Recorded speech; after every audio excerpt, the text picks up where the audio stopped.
Price the lord, hallelujah. ದೇವರ ನಾಮಕ್ಕೆ ಸ್ತೋತ್ರವಾಗಲಿ. ಪ್ರಾರ್ಥನೆ ಮಾಡಿಕೊಳ್ಳೋಣ.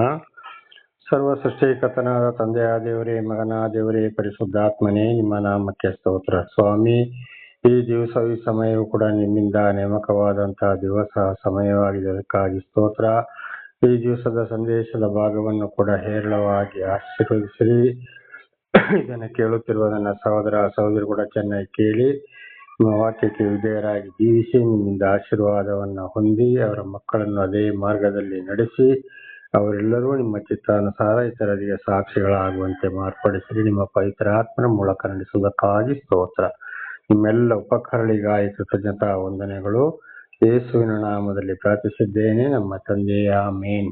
ಇದನ್ನು ಕೇಳುತ್ತಿರುವ ನನ್ನ ಸಹೋದರ ಸಹೋದರಿ, ನಿಮಗೂ ಕೂಡ ನನ್ನ ಹೃದಯಪೂರ್ವಕವಾದಂಥ ನಮಸ್ಕಾರಗಳು. ಈ ದಿವಸದ ಸಂದೇಶದ ಭಾಗವು ಧರ್ಮೋಪದೇಶ ಕಾಂಡ 31ನೇ ಅಧ್ಯಾಯ 14ರಿಂದ. ಧರ್ಮೋಪದೇಶ ಕಾಂಡ 31:14. ದೇವರ ನಾಮಕ್ಕೆ ಸ್ತೋತ್ರವಾಗಲಿ. ವಚನದ ಕಡೆಗೆ ಹೋಗೋಣ. ಹಲ್ಲೆಲೂಯ. ಯೆಹೋವನು ಮೋಶೆಗೆ, ನೀನು ಸಾಯಬೇಕಾದ ಕಾಲ ಸಮೀಪವಾಯಿತು. ಆದ ಕಾರಣ ನೀನು ಯೆಹೋಶುವನನ್ನು ಕರೆದುಕೊಂಡು ಬಂದು ದೇವದರ್ಶನದ ಗುಡಾರದಲ್ಲಿ ನನ್ನ ಸನ್ನಿಧಿಯಲ್ಲಿ ನಿಲ್ಲಬೇಕು. ಆಗ ನಾನು ಅವನಿಗೆ ಅಧಿಕಾರವನ್ನು ಕೊಡುವೆನು ಎಂದು ಆಜ್ಞಾಪಿಸಲಾಗಿ, ಮೋಶೆಯು ಯೆಹೋಶುವನು ದೇವದರ್ಶನ ಗುಡಾರದಲ್ಲಿ ಯೆಹೋವನ ಸನ್ನಿಧಿಯಲ್ಲಿ ನಿಂತುಕೊಂಡರು. ಅಲ್ಲಿ ಯೆಹೋವನು ಮೇಘಸ್ತಂಭದಲ್ಲಿ ಕಾಣಿಸಿದನು. ಆ ಮೇಘಸ್ತಂಭವು ಗುಡಾರದ ಬಾಗಿಲಿನ ಬಳಿಯಲ್ಲಿ ನಿಂತಿತು. ದೇವರ ನಾಮಕ್ಕೆ ಸ್ತೋತ್ರ. ನೋಡಿ, ದೇವರು ಮೊದಲು ಮೋಶೆಯನ್ನು ಆರಿಸಿಕೊಂಡ್ರು. ಮೋಶೆಗೆ ದಿವಸ ಸಮೀಪಿಸ್ತಾ ಬಂತು, ಮರಣದ ಸಮಯ. ಆಗ ದೇವರು ಮೋಶೆಗೆ ಹೇಳ್ತಾರೆ, ನೀನು ಯೆಹೋಶುವನನ್ನು ಕರ್ಕೊಂಡು ಬಂದು ನನ್ನ ಸನ್ನಿಧಿಯ ಗುಡಾರದ ಬಾಗಿಲ ಬಳಿ ನೀವು ನಿಂತುಕೊಳ್ಬೇಕು.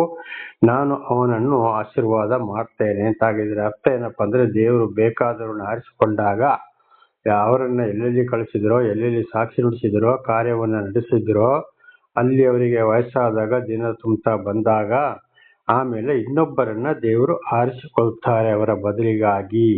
ಅವರನ್ನಾಗ ಮುಂದೆ ಮೊದಲಿನ ಸೇವಕ ಏನೇನು ನಡೆಸಿಕೊಂಡು ಹೋದ್ನೋ ಅದೇ ಆಶೀರ್ವಾದ ಅವರಿಗೂ ಕೂಡ ಕೊಡುತ್ತಾರೆ. ದೇವರ ನಾಮಕ್ಕೆ ಸ್ತೋತ್ರ. ಹಾಗೆ ಅವರು ದೇವರಿಂದ ಆಯ್ಕೆಗೊಂಡವರು ಎಲ್ಲಿ ಇರ್ತಾರೋ, ಎಲ್ಲಿ ಸುವಾರ್ತೆಯನ್ನು ಸಾರ್ತಾರೋ, ಸತ್ಯ ಸುವಾರ್ತೆಯನ್ನು ಸಾರ್ತಾರೋ, ಅಲ್ಲೆಲ್ಲ ಹೋಗುವಲ್ಲೆಲ್ಲ ದೇವರು ಅವರೊಂದಿಗೆ ಇರ್ತಾರೆ ಅಂತ. ಒಬ್ಬರ ಕಾಲವಾದ ನಂತರ ವಯಸ್ಸಾದಾಗ ಇನ್ನೊಬ್ಬರನ್ನ ಆ ಸ್ಥಳಕ್ಕೆ ಆರಿಸಿಕೊಳ್ಳುತ್ತಾರೆ. ಅದುವೇ ಇವತ್ತು ಏನಾಗಿದೆ, ಒಂದೊಂದು ಕಡೆಗೆ ಸಭೆಗಳು ನಿಲ್ಲುವುದೇ ಇಲ್ಲ. ಚೆನ್ನಾಗಿ ಸತ್ಯ ಸುವಾರ್ತೆ ನಡೀತಲೇ ಇರ್ತದೆ. ಒಬ್ಬರಾಗ್ಲಿ ಇಬ್ಬರಾಗ್ಲಿ ಎಷ್ಟೇ ಜನ ಇದ್ರು ಕೂಡ ಒಂದೊಂದು ಕಡೆಗೆ ಸ್ವಲ್ಪ ದಿವಸ ನಡೀತದೆ, ಸ್ವಲ್ಪ ದಿವಸ ನಡೆಯೋದಿಲ್ಲ, ಸಭೆನೇ ನಿಂತು ಹೋಗ್ತದೆ. ಕಾರಣ ಅಲ್ಲಿ ದೇವರ ಆಶೀರ್ವಾದ ಇಲ್ಲ. ದೇವರು ಯಾರನ್ನ ಆರಿಸಿಕೊಂಡ್ರು, ಎಲ್ಲಿ ಸುವಾರ್ತೆ ಸಾರಿಸ್ತಾರೋ, ಎಲ್ಲಿ ಸಭೆ ನಡೆಸ್ತಾರೋ ಅಲ್ಲಿ ಈಗಾಗಲೇ ಹೇಳಿದಾಗೆ ಅವರಿಗೆ ವಯಸ್ಸಾದ ಬಂದಾಗ ಇನ್ನೊಬ್ಬರನ್ನ ಆರಿಸಿ ಅಲ್ಲಿಗೆ ಕಳಿಸ್ತಾರೆ, ಸತ್ಯ ಸುವಾರ್ತಿಕರನ್ನ. ಆ ಸಭೆಯಲ್ಲಿ ಏನಾಗ್ತದೆ, ಬೆಂಕಿಯೋಪದಿಯಲ್ಲಿ ನಡೀತಾ ಇರ್ತದೆ. ದೇವರ ನಾಮಕ್ಕೆ ಸ್ತೋತ್ರವಾಗಲಿ. ಹಲ್ಲೆಲೂಯ. ಹಾಗೆ ಈಗ 16ರಿಂದ 22ರವರೆಗೆ ಓದುವಾಗ, ತಪ್ಪಿ ನಡೆದಾಗ ಶಿಕ್ಷೆಯ ಹಾಡು ಶಿಕ್ಷೆಯನ್ನ ತಿಳಿಸುವುದು. ದೇವರ ನಾಮಕ್ಕೆ ಸ್ತೋತ್ರವಾಗಲಿ. ಹಲ್ಲೆಲೂಯ. ಹಾಗೆ 16ರಿಂದ 22ರವರೆಗೆ ನಾವಲ್ಲಿ ಓದುವಾಗ ಒಂದು ಹಾಡನ್ನು ರಚಿಸಿ ಇಸ್ರೇಲರಿಗೆ ಮೋಶೆ ತಿಳಿಸ್ತಾ ಇದ್ದಾನೆ, ದೇವರ ಒಂದು ಆಜ್ಞೆಯ ಮೇರೆಗೆ. ಅದನ್ನು ಓದಿಕೊಳ್ಳೋಣ. ಯೆಹೋವನು ಮೋಶೆಗೆ, ನಾನು ಪಿತೃಗಳಲ್ಲಿ ಸೇರಿದ ಮೇಲೆ ಈ ಜನರು ನನ್ನನ್ನು ಬಿಟ್ಟು ನಾನು ಅವರೊಡನೆ ಮಾಡಿಕೊಂಡ ಒಡಂಬಡಿಕೆಯನ್ನು ಮೀರಿ ದೇವದ್ರೋಹಿಗಳಾಗಿ ತಾವು ಹೋಗುವ ದೇಶದಲ್ಲಿರುವ ಅನ್ಯ ದೇವತೆಗಳನ್ನು ಪೂಜಿಸುವರು. ದೇವರ ನಾಮಕ್ಕೆ ಸ್ತೋತ್ರವಾಗಲಿ. ನೋಡಿ, ದೇವರು ಮೋಶೆಗೆ ಹೇಳ್ತಾ ಇದ್ದಾರೆ, ನೋಡಪ್ಪ, ನಾನು ಇವರನ್ನು ನಡೆಸಿಕೊಂಡೆ, ಎಲ್ಲ ಬುದ್ಧಿವಾದವನ್ನು ಹೇಳ್ತಾ ಬಂದೆ. ಆಗ ಒಂದು ವೇಳೆ ನಾನು ಇವರಿಂದ ಸ್ವಲ್ಪ ದೂರವಾದರೆ ಮತ್ತೆ ಅವರು ಹೋಗಿ ಏನ್ ಮಾಡ್ತಾರೆ ಅಂದ್ರೆ ಹಿಂದಿನ ಜೀವಿತಕ್ಕೆ ಅವರು ಹೋಗ್ತಾರೆ ಅಂತ. ಇದು ಇವತ್ತು ಕೂಡ ನಡೀತಲೇ ಇದೆ. ಯಾವ ಧರ್ಮವಾಗ್ಲಿ, ಯಾವ ಪ್ರವಚನವನ್ನೇ ಆಗ್ಲಿ, ಯಾವುದೇ ಆಗ್ಲಿ, ಇವತ್ತು ಜನರನ್ನ ದೇವರು ನಡೆಸ್ತಾ ಹೋದಾಗ, ದೇವರು ಅವ್ರನ್ನ ಸ್ವಲ್ಪ ಕೈ ಬಿಟ್ಟು ಶೋಧನೆಗೆ ಒಳಪಡಿಸಿದಾಗ ಅವ್ರು ಏನ್ ಮಾಡ್ತಾರೆ, ಮತ್ತೆ ಅಯ್ಯೋ ದೇವರು ನಮಗೆ ಈ ಮಾರ್ಗವನ್ನ ತೋರಿಸಿಕೊಟ್ಟಿದ್ದಾರಪ್ಪ, ಅದೇ ಮಾರ್ಗದಲ್ಲಿ ನಾವು ನಡೆಯಬೇಕು ಅಂತ ಹೇಳಿ ಇಲ್ಲ, ಸ್ವಲ್ಪ ದಿವಸ ಇರ್ತಾರೆ ಅಥವಾ ಸ್ವಲ್ಪ ವರ್ಷ ಇರಬಹುದು, ಮತ್ತೆ ಪುನಃ ಅವರ ಹಿಂದಿನ ಜೀವಿತಕ್ಕೆ ಅವರು ಹೋಗ್ತಾರೆ ಅಂತ ಇಸ್ರೇಲರು ಕೂಡ ಮಾಡಿದ್ದು ಅದು ಕತೆ. ಹಾಗೆ ಇವತ್ತಿನ ಜನಗಳು ಕೂಡ ಏನ್ ಮಾಡ್ತಾರೆ, ಸ್ವಲ್ಪ ದಿವಸ ಅಥವಾ ಸ್ವಲ್ಪ ವರ್ಷಗಳು ಇರಬಹುದು, ಆಮೇಲೆ ತಿರುಗಿ ಏನ್ ಮಾಡ್ತಾರೆ ಅಂದ್ರೆ ಅವರ ಹಿಂದಿನ ಜೀವಿತಕ್ಕೆ ಹೋಗ್ತಾರೆ. ದೇವರವರಿಂದ ಸ್ವಲ್ಪ ದೂರವಾದಾಗ ಅಥವಾ ಶೋಧನೆಗೆ ಒಳಪಡಿಸಿದಾಗ. ಆದರೆ ದೇವರು ಯಾರನ್ನ ಕರೆದಿದ್ದಾರೋ, ಯಾರನ್ನ ಆಶೀರ್ವಾದ ಮಾಡಿದ್ದಾರೋ ನಡೆಸ್ತಾ ಇದ್ದಾರೋ ಅವರು ಖಂಡಿತವಾಗಿ ದೇವರನ್ನ ಬಿಟ್ಟು ಹೋಗುವುದಿಲ್ಲ. ಅವರನ್ನ ಪವಿತ್ರಾತ್ಮನೇ ನಡೆಸುವವರಾಗಿದ್ದಾರೆ. 17ನೇ ವಚನ. ಆಗ ನಾನು ಅವರ ಮೇಲೆ ಬಲು ಸಿಟ್ಟಾಗಿ ಅವರನ್ನು ಬಿಟ್ಟು ಅವರಿಗೆ ವಿಮುಖನಾಗಿರುವೆನು. ಆದ್ದರಿಂದ ಅವರು ಸಂಹಾರಕ್ಕೆ ಗುರಿಯಾಗುವರು ಮತ್ತು ಅನೇಕ ಕಷ್ಟಗಳು ವಿಪತ್ತುಗಳು ಅವರಿಗೆ ಒದಗುವು. ಆಗ ಅವರು ನಮ್ಮ ದೇವರು ನಮ್ಮ ಮಧ್ಯದಲ್ಲಿ ಇಲ್ಲದೆ ಹೋದುದರಿಂದಲೇ ಈ ವಿಪತ್ತುಗಳೆಲ್ಲ ನಮಗೆ ಸಂಭವಿಸುವುದಲ್ಲ ಅಂದುಕೊಳ್ಳುವರು. ಆಮೇಲೆ ಅವರಿಗೆ ಅರ್ಥ ಆಗ್ತದಂತೆ, ಹೌದಪ್ಪ ನಾವು ದೇವರನ್ನ ಬಿಟ್ಟು ಹೋಗಿದ್ರಿಂದ ನಮಗೆ ಕಷ್ಟ ಸಂಕಟ ದುಃಖಗಳು ಬಂದು ಹೋಯಿತು, ಅಯ್ಯೋ ನಾವು ತಪ್ಪು ಮಾಡಿದ್ದೇವೆ, ಆಗ ಶಿಕ್ಷೆಗೆ ಒಳಗಾದಾಗ ಅವರಿಗೆ ಅರ್ಥವಾಗ್ತದೆ ಅಂತೇಳಿ. ಹಾಗೆ ಇವತ್ತು ದೇವರಿಂದ ದೂರ ಹೋದವರಿಗೆ ನಾನಾ ತರದ ಕಷ್ಟ ಸಂಕಟ ದುಃಖಗಳು ಬಂದು ಒದಗುವಂಥದ್ದು. 18. ಅವರು ನನ್ನನ್ನು ಬಿಟ್ಟು ಇತರ ದೇವರುಗಳನ್ನು ಆಶ್ರಯಿಸಿ ಬಹಳ ದುಷ್ಕಾರ್ಯಗಳನ್ನು ನಡೆಸುವುದರಿಂದ ನಾನು ಆ ಕಾಲದಲ್ಲಿ ಖಂಡಿತವಾಗಿ ಅವರಿಗೆ ಮುಖನಾಗಿರುವೆನು. ಆಗ ಅವರು ನನ್ನನ್ನು ಬಿಟ್ಟು ಮತ್ತೆ ಈ ಲೋಕದ ವಿಷಯಗಳಿಗೆ ಹೋದ್ರೆ ಖಂಡಿತವಾಗಿ ನಾನು ಅವರ ಮೇಲೆ ಸಿಟ್ಟುಗೊಳ್ತೇನೆ, ಅವರಿಗೆ ತಿರುಗಿ ಬೀಳ್ತೇನೆ, ನಾನು ಅವರಿಗೆ ಯಾವುದೇ ಸಹಾಯ ನನ್ನಿಂದ ದೊರಕುವುದಿಲ್ಲ ಅಂತ ಹೇಳ್ತಾರೆ. ಹಾಗೆ ಇವತ್ತು ಅನೇಕ ಕಷ್ಟ ಸಂಕಟ ದುಃಖಗಳಿಗೆ ಕಾರಣವಾಗುವುದು ಅದೇ. 19ನೇ ವಚನ. ಆದ ಕಾರಣ ಈ ಪದ್ಯವನ್ನು ಬರೆದುಕೊಂಡು ಇಸ್ರೇಲರಿಗೆ ಕಳಿಸಿಕೊಡಬೇಕು. ಈ ಪದ್ಯವು ಇಸ್ರೇಲರಿಗೆ ವಿರೋಧವಾಗಿ ನನ್ನ ಪಕ್ಷದಲ್ಲಿ ಸಾಕ್ಷಿಯಾಗಿರುವಂತೆ ಇದನ್ನು ಅವರಿಗೆ ಬಾಯಿಪಾಠ ಮಾಡಿಸು. ಹಾಗೆ ಒಂದು ಹಾಡಿನ ರೂಪದಲ್ಲಿ ಅವರಿಗೆ ನೀನು ಏನ್ ಮಾಡಿದನ್ನ ತಿಳಿಸು ಅಂತ ಹೇಳ್ತಾ ಇದ್ದಾರೆ ಮೋಶೆಗೆ. ಯಾರು? ದೇವರು. ಹೇಳಿಯೆಲ್ಲ ಆಯ್ತು, ಇನ್ನು ಇದನ್ನು ನನ್ನ ಮಾತುಗಳನ್ನ ನೀನು ಏನ್ ಮಾಡು, ಅವರಿಗೆ ಬಾಯಿಯ ಪಾಠ ತಿಳಿಸು, ಬಾಯಿಯ ಹಾಡಿನ ಮೂಲಕ ತಿಳಿಸು ಅಂತ. ಹಾಗೆ ಇವತ್ತು ಒಂದೊಂದು ಒಳ್ಳೊಳ್ಳೆ ಹಾಡುಗಳನ್ನ ನಾವು ಕೇಳ್ತಾ ಇದ್ದೇವೆ. ಆಗ ನಮ್ಮ ಪಾಪಗಳು ಅರ್ಥ ಆಗ್ತವೆ, ನಮ್ಮ ತಪ್ಪುಗಳು ಅರ್ಥ ಆಗ್ತವೆ, ದೇವರು ನಮ್ಮ ಜೀವಿತದಲ್ಲಿ ಮಾಡಿದಂಥ ಉಪಕಾರಗಳು ಕೂಡ ಅರ್ಥವಾಗ್ತವೆ. ಬೇರೆ ಒಂದೊಂದು ಹಾಡುಗಳು ಲೋಕಕ್ಕೆ ಸಂಬಂಧಪಟ್ಟಂಥದ್ದು, ಮಕ್ಕಳನ್ನ ಆಟ ಆಡಿಸುವಂಥದ್ದು, ಅದೆಲ್ಲ ಬೇಡ. ನಿಜವಾದ ದೇವರ ವಾಕ್ಯಕ್ಕೆ ಸಂಬಂಧಪಟ್ಟಂತ ಹಾಡುಗಳು ಖಂಡಿತವಾಗಿ ಏನ್ ಮಾಡ್ತವೆ, ನಮ್ಮನ್ನ ಎಚ್ಚರಗೊಳಿಸ್ತವೆ. ಅದುವೇ ನೋಡಿ, ಕೀರ್ತನೆಗಳಲ್ಲಿ 150 ಕೀರ್ತನೆ ದಾವೀದರ ಅರಸರ ಮೂಲಕ, ಕೊರೇಶನ ಮೂಲಕ, ಜ್ಞಾನಿ ಸೊಲೊಮೋನನ ಮೂಲಕ ಆ ಕೀರ್ತನೆಗಳಲ್ಲಿ ಹಾಡಿನ ಮೂಲಕ ದೇವರನ್ನ ಮಹಿಮೆ ಪಡಿಸಿದಂಥದ್ದು, ದೇವರು ಕೂಡ ಮಾತನಾಡಿದಂಥದ್ದು. ಹಾಗೆ ಒಂದೊಂದು ಹಾಡಲ್ಲಿ ಕೂಡ ಬಹಳ ಅರ್ಥವಿದೆ, ನಾವು ಕೇಳಿ ತಿಳಿದುಕೊಳ್ಳಬೇಕಾಗಿದೆ. ದೇವರ ನಾಮಕ್ಕೆ ಸ್ತೋತ್ರವಾಗಲಿ. ಹಲ್ಲೆಲೂಯಾ. 20-21. ನಾನು ಪ್ರಮಾಣ ಮಾಡಿಕೊಟ್ಟ ದೇಶದಲ್ಲಿ ಇವರು ಸೇರುವುದಕ್ಕಿಂತ ಮುಂಚಿತವಾಗಿಯೇ ಇವರು ಈಗಲೂ ಮಾಡುವ ದುರಾಲೋಚನೆಗಳನ್ನು ನಾನು ಬಲ್ಲೆ. ನಾನು ಇವರ ಪಿತೃಗಳಿಗೆ ಪ್ರಮಾಣ ಮಾಡಿದಂತೆ ಹಾಲು ಜೇನು ಹರಿಯುವ ದೇಶಕ್ಕೆ ಇವರನ್ನು ಸೇರಿಸಿದ ಮೇಲೆ ಇವರು ಚೆನ್ನಾಗಿ ಉಂಡು ಕೊಬ್ಬಿದವರಾಗಿ ಇತರ ದೇವರುಗಳನ್ನು ಅವಲಂಬಿಸಿ ಸೇವಿಸಿ ನನ್ನನ್ನು ತಾತ್ಸಾರ ಮಾಡಿ ನನ್ನ ನಿಬಂಧನೆಯನ್ನ ಮೀರುವರು. ಅನಂತರ ಅನೇಕ ಕಷ್ಟಗಳು ವಿಪತ್ತುಗಳು ಸಂಭವಿಸಿದಾಗ ಈ ಪದ್ಯವು ಇವರ ಸಂತತಿಯವರ ಬಾಯಿಯಲ್ಲಿ ಇದ್ದುಕೊಂಡು ಅವರ ಮುಂದೆ ಸಾಕ್ಷಿ ಕೊಡುವುದು ಎಂದು ಹೇಳಿದನು. ದೇವರ ನಾಮಕ್ಕೆ ಸ್ತೋತ್ರ. ಆಗ ನೋಡಿ, ಅಲ್ಲಿ ಏನಾಗ್ತದೆ, ಖಂಡಿತವಾಗಿ ಇವರು ಸೇರಿಸಿದ ಮೇಲೆ ನಾನು ಇವರನ್ನು ಎಲ್ಲಾ ಪಾಪಗಳಿಂದ ಬಿಡುಗಡೆ ಮಾಡಿ ಇವರನ್ನು ಸೇರಿಸಿದ ಮೇಲೆ ಇವರಿಗೆ ಬೇಕಾಗಿದ್ದ ಎಲ್ಲವನ್ನ ಕೊಟ್ಟು ಇವರನ್ನ ನಡೆಸ್ತಾ ಬರುವಾಗ, ಸಾಕ್ತಾ ಬರುವಾಗ ಇವರು ತಿಂದು ಕೊಬ್ಬಿ ಹೋಗಿ ನನ್ನನ್ನು ಬಿಟ್ಟು ಇವತ್ತು ಕಡೆಗೇನು ಅವರು ಇವರು ತಂದೆ ತಾಯಿ ಅಣ್ಣ ತಮ್ಮ ಅಕ್ಕ ತಂಗಿ ಬಂಧು ಬಳಗ ಊರವರು ಅಂತ ಹೇಳಿಕೊಂಡು ಅವರ ಮಾತನ್ನ ಕೇಳಿಕೊಂಡು ಪುನಃ ಅವರು ಹೋಗೋದು ವಿಗ್ರಹಾರಾಧನೆಗೆ, ತಿಂದು ಉಂಡು ಕೊಬ್ಬಿದವರಾಗಿ. ಆಗ ಈ ಹಾಡು ಅವರಿಗೆ ನೆನಪು ಬರ್ತದೆ, ಈ ಶಿಕ್ಷೆ ಬಂದಾಗ ಅಂತ. ಹಾಗೆ ನೋಡಿ ನನ್ನ ಸಹೋದರ ಸಹೋದರಿ, ಇವತ್ತು ಏನ್ ಮಾಡ್ತಾರೆ, ಸ್ವಲ್ಪ ದಿವಸ ಬಹಳ ಅಚ್ಚುಕಟ್ಟಾಗಿರ್ತಾರೆ. ಆಮೇಲೆ ಮತ್ತೆ ಪುನಃ ಅವರು ಅಯ್ಯೋ ನಮ್ಗೆ ದೇವರೇ ಬೇಡ, ನಾವು ಚರ್ಚಿಗೆ ಹೋಗೋದೇ ಬೇಡ, ಸಭೆಗೆ ಹೋಗೋದೇ ಬೇಡ, ಮನೇಲೇ ಪ್ರಾರ್ಥನೆ ಮಾಡಿಕೊಳ್ಳೋಣ, ಅವರು ನಮ್ಮನ್ನ ಹಾಗೆ ಹೇಳ್ತಾರೆ, ಇವರು ನಮ್ಮನ್ನ ಹೀಗೆ ಹೇಳ್ತಾರೆ, ನಮ್ಮನ್ನ ಹೀಯಾಳಿಸ್ತಾರೆ ಅಂತ ಹೇಳಿ ನಮಗೆ ಅದು ಬೇಕು ಇದು ಬೇಕು ಎಲ್ಲವೂ ಬೇಕು, ನಾನು ಅದನ್ನೇ ಬಿಡೋದಿಲ್ಲ ಅಂತ ಹೇಳಿಕೊಂಡು ಏನಾಗ್ತಾರೆ ಅವರು, ಮತ್ತೆ ಅದು ದೇವರು ಇವರನ್ನ ಸಾಕಿ ಸಲತಾಗ ಇವರ ಜೀವಿತದಲ್ಲಿ ಮತ್ತು ಆಶೀರ್ವಾದ ಬಂದಾಗ ಏನಾಯ್ತು, ಉಬ್ಬಿ ಹೋದರು.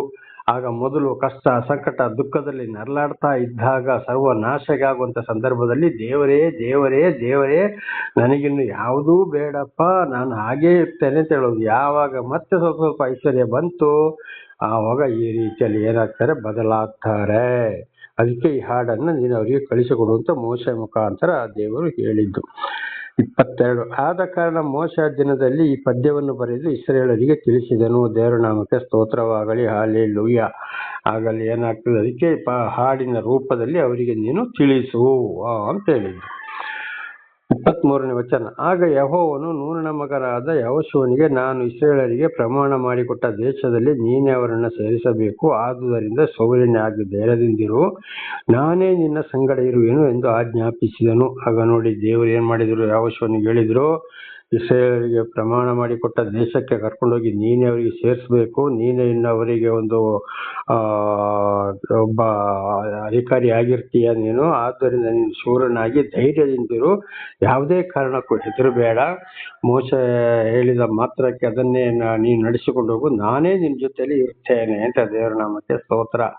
ಹಾಗೆ ಇವತ್ತೇನ್ ಮಾಡ್ತಾರೆ, ದೇವರು ಆರಿಸಿಕೊಂಡವರ ಮುಖಾಂತರ ಯಾರು ಬೇಕೋ ದೇವರಿಗೆ, ಯಾರಿಗೆ ದರ್ಶನ ಕೊಡ್ತಾರೋ, ಯಾರನ್ನ ಸ್ವೀಕಾರ ಮಾಡ್ತಾರೋ ಅವರು ಮಾತ್ರ ಈ ಸತ್ಯ ಸುವಾರ್ತೆಗೆ ಕಿವಿ ಕೊಟ್ಟು ಅಂಥವರನ್ನ ಹಿಂಬಾಲಿಸಿಕೊಂಡು ಹೋಗುವ ಹಾಗೆ ದೇವರು ಮಾಡ್ತಾರೆ. ಆಗ ಯಾರು ಈ ಸತ್ಯ ಸುವಾರ್ತಿಗರು ಇದ್ದಾಗ ಹೇಳಿ ಶಾಪ ಆಶೀರ್ವಾದ ಎರಡನ್ನು ಒಟ್ಟಿಗೆ ಬೋಧನೆ ಮಾಡಿಕೊಂಡು ಈ ಪ್ರಾಪಂಚಿಕ ವಿಷಯಕ್ಕೆ ಆಸೆ ಪಡದೆ ಯಾರು ಇರ್ತಾರೋ ಅವರೊಂದಿಗೆ ಯೆಹೋಶುವನಿಗೆ ಹೇಳಿದಾಗ, ನಾನೇ ನಿನ್ನ ಸಂಗಡ ಇರುತ್ತೇನೆ ಅಂತ ಹೇಳಿದಾಗೆ ಅಂಥ ಸೇವಕರುಗಳ ಜೊತೆಯಲ್ಲೇ ಮತ್ತು ಅಂಥ ವಿಶ್ವಾಸಿಗಳ ಜೊತೆಯಲ್ಲಿ ಮಾತ್ರ ದೇವರು ಇರ್ತಾರೆ ಹೊರತು ಇನ್ನು ಎಲ್ಲರ ಜೊತೆಲಿ ಇರುವುದಿಲ್ಲ. ಅದಕ್ಕೆ ಅವರು ಎಂಥ ಪಾಸ್ಟರ್ಗಳಾಗಲಿ, ಬಿಷಪ್ಗಳಾಗಲಿ, ರೆವರೆಂಡ್ಗಳಾಗಲಿ, ಫಾದರ್ಗಳಾಗಲಿ ಅಥವಾ ಯಾವುದೇ ಪೂಜಾರಿಗಳಾಗಲಿ, ಯಾವುದೇ ಧರ್ಮೋಪದೇಶ ಮಾಡೋರು ಆಗಲಿ, ಇಂಥವ್ರು ಏನ್ ಮಾಡ್ತಾರೆ, ಕೆಲವರು ಈ ಪ್ರಾಪಂಚಿಕ ವಿಷಯದ ಜೊತೆಗೆ ಯಾರು ಹೋಗ್ತಾರೋ ಅದು ಅವರ ಹೊಟ್ಟೆಪಾಡಿಗಾಗಿ ಅವರು ಇವತ್ತು ಜನಗಳನ್ನ ಮೋಸ ಮಾಡ್ತಾ ಇದ್ದಾರೆ. ಸತ್ಯ ಸುವಾರ್ತೆ ಇದ್ದಾಗೆ ಇವತ್ತು ವೇದಗಳು ಇರ್ಬೋದು, ಪುರಾಣಗಳು ಇರ್ಬೋದು, ಮಹಾಭಾರತ ಇರ್ಬೋದು, ಪುರಾಣ ಇರ್ಬೋದು, ಬೈಬಲ್ ಇರ್ಬೋದು, ಇದನ್ನ ಬೋಧನೆ ಮಾಡಿಕೊಂಡು ಲೋಕದ ವಿಷಯಕ್ಕೆ ಹೋಗದೆ ಜನಗಳಿಗಾಗಿ ಯಾರು ಆತರ ಪಟ್ಟುಕೊಂಡು ಇರ್ತಾರೋ ಅಂಥವರ ಸಂಗಡ ದೇವರು ಹೇಳಿದ್ದು, ನಾನೇ ನಿನ್ನ ಸಂಗಡ ಇರುತ್ತೇನೆ ಎಂಬುದಾಗಿ. ಅಂಥವರ ಬಾಯಲ್ಲಿ ಸತ್ಯ ಸುವಾರ್ತೆ ಬರ್ತದೆ, ಅಗ್ನಿ ಜ್ವಾಲೆಯಾಗಿ ಮಾರ್ಪಡ್ತದೆ. ಪ್ರಾಪಂಚಿಕ ವಿಷಯಕ್ಕೆ ಯಾವುದಕ್ಕೂ ಅವರು ಒಳಗಾಗುವುದಿಲ್ಲ. ದೇವರ ನಾಮಕ್ಕೆ ಸ್ತೋತ್ರವಾಗಲಿ, ಹಲ್ಲೆಲೂಯಾ. ಹಾಗೆ 24ರಿಂದ 29ರವರೆಗೆ ಓದಿಕೊಳ್ಳೋಣ. 24, 29. ಮೋಶೆ ಧರ್ಮಶಾಸ್ತ್ರವನ್ನು ಗ್ರಂಥರೂಪವಾಗಿ ಬರೆದು ಪೂರೈಸಿದಾಗ ಯೆಹೋವನ ಆಜ್ಞಾಶಾಸನಗಳ ಮಂಜೂಷವನ್ನು ಹೊರುವ ಲೇವಿಯರಿಗೆ, ನೀವು ಈ ಧರ್ಮಶಾಸ್ತ್ರ ಪುಸ್ತಕವನ್ನು ನಿಮ್ಮ ವಶಕ್ಕೆ ತೆಗೆದುಕೊಂಡು ನಿಮ್ಮ ದೇವರಾದ ಯೆಹೋವನ ಆಜ್ಞಾಶಾಸನಗಳ ಮಂಜೂಷದ ಬಳಿಯಲ್ಲಿ ಇಡಿರಿ. ಇಸ್ರಾಯೇಲರೇ, ಅಲ್ಲಿ ಇದು ನಿಮಗೆ ವಿರೋಧವಾಗಿ ಸಾಕ್ಷಿ ಕೊಡುವುದಾಗಿರಲಿ. ದೇವರ ನಾಮಕ್ಕೆ ಸ್ತೋತ್ರವಾಗಲಿ. ಮಂಜೂಷ ಅಂದ್ರೆ 10 ದಶಾಜ್ಞೆಗಳ ಕಲ್ಲುಗಳೇ ಮಂಜೂಷವಾಗಿದೆ. ಅಲ್ಲಿ ಅದರ ಬಳಿಯಲ್ಲಿ ಈ ಧರ್ಮಶಾಸ್ತ್ರವಂದ್ರೆ ಇವತ್ತು ವೇದಗಳೇ ಇರ್ಬೋದು, ಈಗ ಹೇಳಿದಾಗೆ ಪುರಾಣ ಇರ್ಬೋದು, ಮಹಾಭಾರತ ಇರ್ಬೋದು, ಪುರಾಣಗಳು ಇರ್ಬೋದು, ಬೈಬಲ್ ಇರ್ಬೋದು, ಇದು ಎಲ್ಲವನ್ನು ಮಂಜೂಷದ ಬಳಿಯಲ್ಲೇ ಇಡೀರಿ. ದೇವರ ನಾಮಕ್ಕೆ ಸ್ತೋತ್ರ. ಯಾಕೆಂದ್ರೆ ಇದು ದೇವರ ಒಂದು ವಚನದ ಪುಸ್ತಕ, ದೇವರ ಮಾತುಗಳಾಗಿವೆ. ಒಂದು ವೇಳೆ ತಪ್ಪಿ ಹೋದ್ರೆ ಇದುವೇ ನಿಮಗೆ ಸಾಕ್ಷಿಗಳಾಗಿರಲಿ. ನಿಮಗೆ ದೇವರೊಂದಿಗೆ ನಡೆಯಲು ಆಗದಿದ್ರೆ ಏನ್ ಮಾಡಿ, ಅದನ್ನ ತಗೊಂಡೋಗಿ ಆ ಗ್ರಂಥವನ್ನ ಮಂಜೂಷದಲ್ಲಿ ಇಟ್ಟೀರಿ. ಅದು ಅಲ್ಲೇ ಇರ್ತದೆ. ನಿಮಗೆ ಕಷ್ಟ ಸಂಕಟ ದುಃಖಗಳು ಬಂದಾಗ ಅದು ನೆನಪಾಗಲಿ ಅಂತ ಇದರ ಅರ್ಥ. ಅನೇಕರು ಇವತ್ತು ಏನ್ ಮಾಡ್ತಾರೆ, ಬೈಬಲನ್ನ ಬಿಸಾಡ್ಬಿಡ್ತಾರೆ. ಅದು ಬೇಡ ಇದು ಬೇಡ ಅಂತೇಳಿ ಬಿಟ್ಟು ಹಾಕ್ಬಿಡ್ತಾರೆ. ಬೇಡ ಅಂತ ಆದ್ರೆ ಸಭೆಗೆ ತಗೊಂಡೋಗಿ, ಅಂದ್ರೆ 10 ದಶಾಜ್ಞೆಗಳು ಎಲ್ಲಿ ಇರ್ತವೋ, ಎಲ್ಲಿ ಸಭೆ ಇರ್ತದೋ ಅಲ್ಲಿ ತಗೊಂಡೋಗಿ ಇಡಿ ಅಂತ ಇದರ ಅರ್ಥವಾಗಿದೆ. ದೇವರ ನಾಮಕ್ಕೆ ಸ್ತೋತ್ರವಾಗಲಿ. ಹಾಗೆ ಇಲ್ಲಿ ಈಗ ನಾನಿರುವ ಸ್ಥಳದಲ್ಲಿ ಎದುರುಗಡೆ ಒಂದ್ಸಲ ಒಂದು ಸಹೋದರಿ ಸತ್ಯವೇದ ಬೈಬಲನ್ನ ತಗೊಂಡೋದ್ಲು. ಕಡೆಗೆ ಅದು ನೋಡಿದ್ರೆ ಕಸದ ಬುಟ್ಟಿಯಾಗಿ ಅಂಗಳದಲ್ಲಿ ಅಲ್ಲಿ ಬಿದ್ದಿತ್ತು. ಅದರ ಒಂದು ಸಹೋದರಿ ಏನ್ ಮಾಡಿ, ಪಾಪ ಅವರಿಗೆ ಬೇಸರ ಆಗಿ ಅಲ್ಲಿಂದ ವಾಪಸ್ ಅದನ್ನ ತಂದು ಕೊಡಪ್ಪ, ಅದನ್ನ ಅಲ್ಲಿ ಬಿಸಾಡಬೇಡ ಅಂತ ಹೇಳಿ ಸಹೋದರಿಗೆ ಹೇಳಿದಾಗ ಸಹೋದರಿ ವಾಪಸ್ಸು ತಂದು ಕೊಟ್ಟಳು, ನನಗಿದು ಬೇಡ ಅಂತೇಳಿ. ಅವರ ಪರಿಸ್ಥಿತಿ ನನ್ನ ಸಹೋದರಿ ಹೇಳ ತೀರದಷ್ಟು ಕಷ್ಟಕ್ಕೆ ತಲುಪಿ ಹೋಯಿತು. ಯಾವುದೇ ಕಾರಣಕ್ಕೆ ಅವರಿಗೆ ಶಾಂತಿ ಸಮಾಧಾನ ಒಳ್ಳೆ ರೀತಿಯಲ್ಲಿ ಜೀವಿಸಕ್ಕೆ ಆಗ್ತಾ ಇಲ್ಲ. ದೇವರ ನಾಮಕ್ಕೆ ಸ್ತೋತ್ರವಾಗಲಿ. ಯಾಕೆಂದರೆ ನೀವು ಹಠ ಹಿಡಿದು ಆಜ್ಞೆಗೆ ಒಳಗಾಗದವರೆಂಬುದು ನನಗೆ ತಿಳಿದೇ ಇದೆ. ನಾನು ಇನ್ನೂ ಜೀವದಿಂದಿರುವಾಗಲೇ ನೀವು ಯೆಹೋವನಿಗೆ ವಿರುದ್ಧವಾಗಿ ತಿರುಗಿ ಬಿದ್ದಿದ್ದೀರಿ.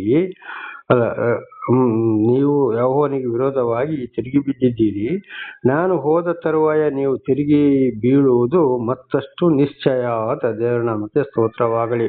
ಮೋಶೆ ಇಸ್ರಾಯೇಲರಿಗೆ ಹೇಳಿದಂತ ಮಾತು, ನಾನೀಗ ಇದನ್ನೆಲ್ಲ ತಿಳಿಸಿದಾಗಲೇ ನೀವು ದೇವರು ಇಷ್ಟೆಲ್ಲ ನಿಮ್ಮ ಜೀವಿತದಲ್ಲಿ ಅದ್ಭುತ ಕಾರ್ಯಗಳನ್ನ ಮಾಡಿದ್ರು ಕೂಡ ದೇವರನ್ನ ತಿಳ್ಕೊಂಡು ಕೂಡ ನೀವು ದೇವರಿಗೆ ವಿರುದ್ಧವಾಗಿ ತಿರುಗಿ ಬಿದ್ದಿದ್ದೀರಿ. ನಾನು ಹೋದ ಮೇಲೆ ಅಂತೂ ಖಂಡಿತವಾಗಿಯೂ ನೀವು ದೇವರಿಗೆ ವಿರುದ್ಧವಾಗಿ ತಿರುಗಿ ಬೀಳ್ತೀರಿ, ಮಾತಿನಂತೆ ನಡೆಯುವುದಿಲ್ಲ ಅಂತ. ಹಾಗೆ ಇವತ್ತು ಸತ್ಯ ಸುವಾರ್ತೆ ಸಾಲದಾಗ, ಗದರಿಸಿದಾಗ, ಎಚ್ಚರಿಸಿದಾಗ, ಬೈದಾಗ, ದೇವರ ವಿಷಯದಲ್ಲಿ ಕೆಲವರು ಅಯ್ಯೋ ಬೈದು ಬಿಡ್ತಾರಪ್ಪ, ಹೇಳಿ ಬಿಡ್ತಾರಪ್ಪ, ಬ್ರದರ್ ಬರ್ತಾರೆ, ಪಾಸ್ಟರ್ ಬರ್ತಾರೆ, ಸೇವಕರು ಬರ್ತಾರೆ, ಅಂಕಲ್ ಬರ್ತಾರೆ ಅಂತೇಳಿ ಹೆದರಿಕೊಂಡು ಇರ್ತಾರೆ, ಅಷ್ಟೇ ಬೈದು ಬಿಡ್ತಾರೆ ಅಂತೇಳಿ. ಆದ್ರೂ ಒಳಗೆ ಗೊತ್ತಿಲ್ಲದ ಹಾಗೆ ಲೋಕದ ವಿಷಯದಲ್ಲಿ ಇರ್ತಾರೆ. ಅವರಂತೂ ದೂರ ಆದ್ಮೇಲೆ ಖಂಡಿತವಾಗಿ ಇವರು ಹಿಂದಿನ ಜೀವಿತಕ್ಕೆ ಹೋಗುವುದು 100% ಸತ್ಯ. ಅದನ್ನೇ ಮೋಶೆ ಇಸ್ರಾಯೇಲರಿಗೆ ತಿಳಿಸಿದಂಥದ್ದು. ದೇವರ ನಾಮಕ್ಕೆ ಸ್ತೋತ್ರವಾಗಲಿ. ಹಲ್ಲೆಲೂಯಾ.